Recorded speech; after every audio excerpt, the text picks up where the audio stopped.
Ahoj. Veľmi dobrá súčasť Home Assistantu je detekcia prítomnosti. Čo znamená, že keď odídete z domu, môžete vďaka automatizáciám povypínať televízor, osvetlenie, znížiť teplotu, hocčo. Takže sa pustíme do toho.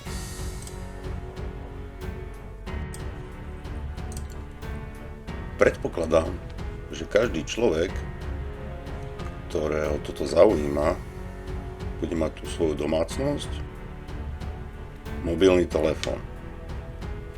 A v dnešnej dobe už každý mobilný telefón má GPS, Wi-Fi aj Bluetooth. Takže vďaka tomu telefónu si ponastavujeme našu prítomnosť alebo neprítomnosť.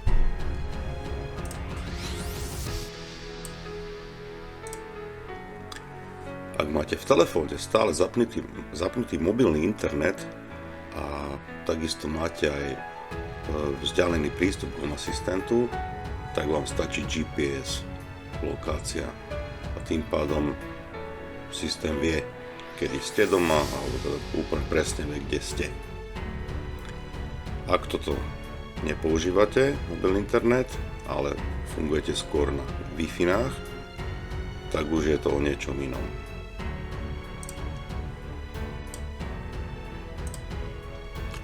Telefón s vašou domácou sieťou aj internetom používa k pripojeniu router, Wi-Fi router. IP adresa Wi-Fi routera takého domáceho štandardne zvykne byť 192.168.1.1. Každé ďalšie číslo, to posledné, je prideľované routerom všetkým zariadeniam, ktoré sa k nemu pripájajú. A každé tieto zariadenia majú aj svoju MAC adresu. Je to jedinečné číslo toho zariadenia. Štandardne každý router prideľuje zariadeniu, ktoré sa len pripojí,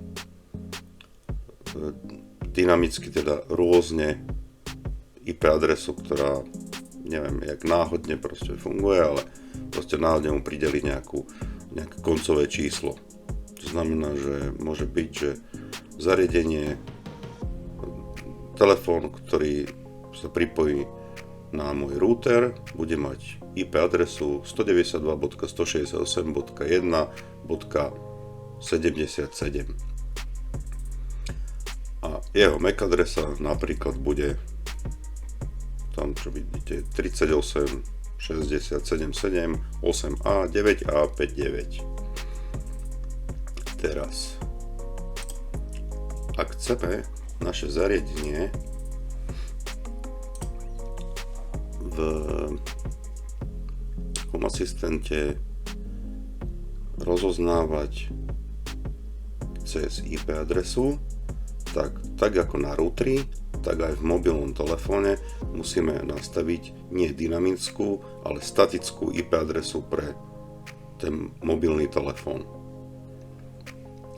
Ale je aj riešenie, pri ktorom IP adresa nie je podstatná, ale vždy bude sledovať MAC adresu toho zariadenia, už priamo Home Assistant, vďaka ktorému bude vedieť, či sme alebo nie sme doma.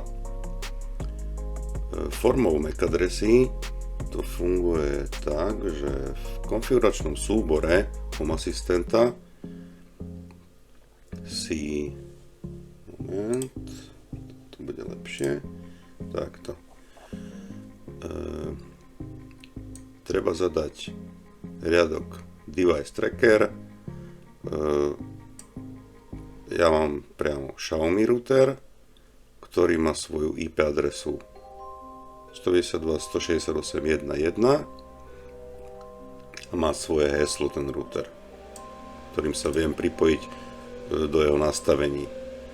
Zadal som si aby sledoval všetky zariadenia, ktoré sa pripoja na tento router, a tie sa zapisujú do súboru, ktorý sa volá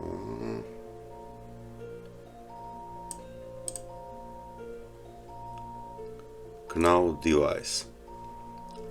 A sem sa zapisujú všetky MAC adresy zariadení, ktoré sa mi tam dostanú. A musím si nájsť teraz to svoj telefón. Pri tom kvante je zrovna najľahšie. Áno. Takže môj telefón má túto MAC adresu. Názov si zvolím, aký chcem. A podstatné je tuto v riadku track zvoliť nie false, ale true. Takže toto zariadenie bude systém sledovať. A vlastne vďaka MAC adrese, ktorá tomu stačí, stále bude vedieť, či toto zariadenie je v sieti alebo nie. Pre rozmanitosť dnešnej doby má pomaly každý možný telefón iné nastavenia, takže viem vám ukázať len to, čo mám ja. Na mojom telefóne, ak si chcete nastaviť statickú IP adresu, musíte ísť v nastavení Wi-Fi, zvolíte si svoju sieť, ste doma sa pripojiť, ste pripojení a tam si treba navoliť nastavenie adresy IP. Nie dynamická alebo DHCP, ale statickú. Je tam konkrétne navolaná IP adresa s koncovkou 72. A ešte, čo je podstatné, tak na spodku je tam ochrana súkromia. Tu moje zariadenie už dokáže, keď sa niekde v nejakom nákupnom centre napríklad a pripojíte sa na voľnú Wi-Fi, tak si dokáže zmeniť MAC adresu zariadenia. To znamená, že sa schováva pod nejakou falošnou kvôli nejakej identite a tak. Takže toto je nastavenia v telefóne a teraz si pozrieme ešte moje nastavenie na routeri. Takže pripojíme sa k nemu.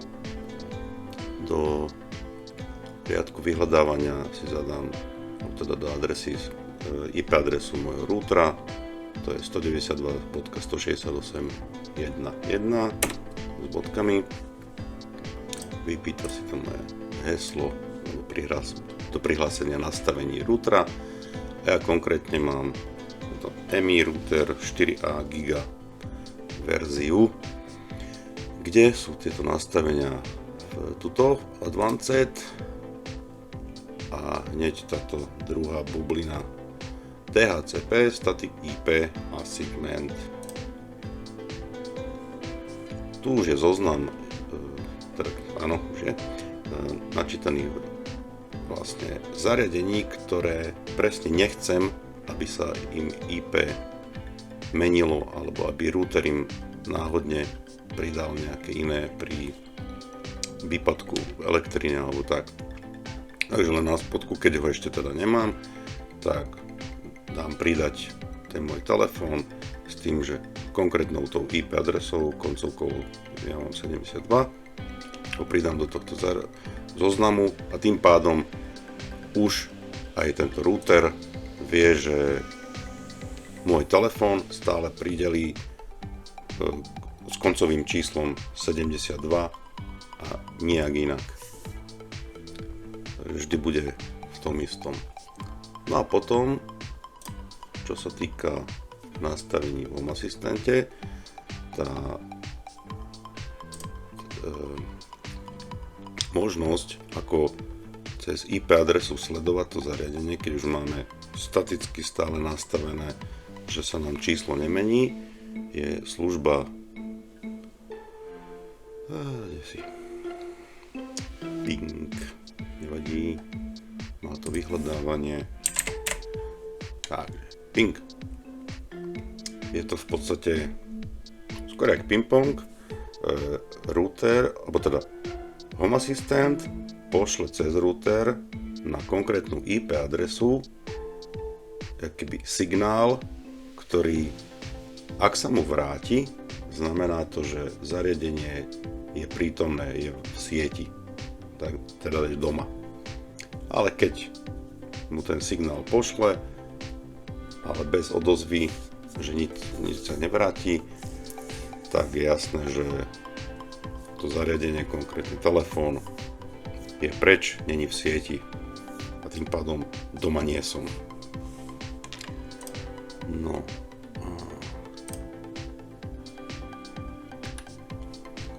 Čo tam vieme pozrieť?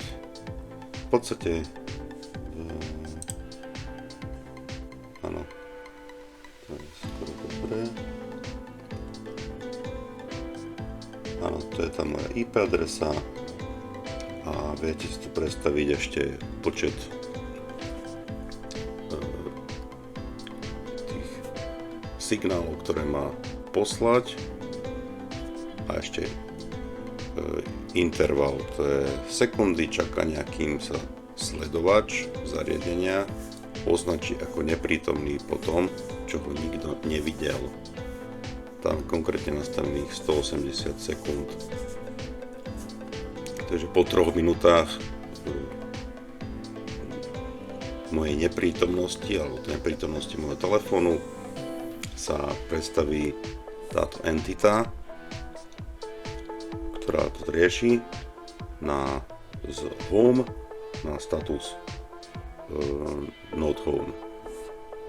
A tým pádom si bude myslieť, že nie som doma. Tak a ešte tu mám jeden spôsob, ako nastaviť prítomnosť, a to je cez službu Nmap Tracker. A robí sa to asi tak, že do vrchného riadku sa vpíše IP adresa zariadenia, ktoré chceme sledovať, prípadne nejaké rozmedzie, že od do. A tu ešte do tretieho riadku sa zase vpisuje zariadenie, ktoré chceme odignorovať, ktoré určite nechceme sledovať.